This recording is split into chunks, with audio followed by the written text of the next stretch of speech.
भारत के सभी सांसद और विधायक ईमानदारी से बताएं कि आडवाणी जी को, गुजराल साहब को, मनमोहन सिंह जी को अपना मकान, दुकान, खेत खलिहान छोड़कर क्यों भागना पड़ा। मैं भारत के सभी माननीय जजों से और सभी वरिष्ठ अधिवक्ताओं से पूछता हूं कि जेठमलानी जी को अपना मकान, दुकान, खेत खलिहान, उद्योग व्यापार छोड़कर क्यों भागना। मैं भारत के सभी खिलाड़ियों से पूछता हूं कि लाला अमरनाथ और मिल्खा सिंह जी को छोड़कर क्यों भागना। एक बार आप गंभीरता के साथ सोचिए और ये भी सोचिए कि जिस सोच ने 1947 में भारत का विभाजन कराया था, वो सोच है या सोच खत्म हो गई या वो सोच बढ़ रही है।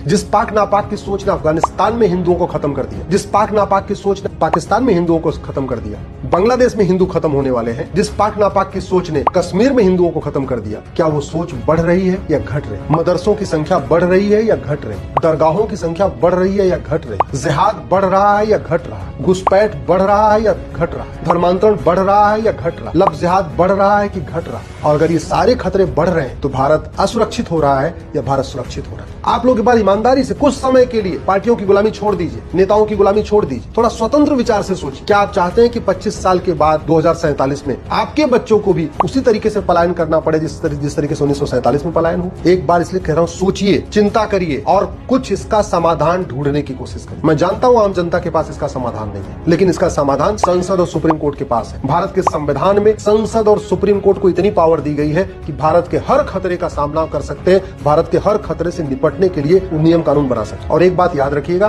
भारत के लिए पाकिस्तान 1% खतरा है, 1%। पाकिस्तान को तो हमारी सेना जिस दिन चाहेगी ना, चुटकियों में निपटा दे। भारत के लिए अंदर खतरा जो है वो पाकिस्तान से 99 गुना ज्यादा है, 100 गुना ज्यादा।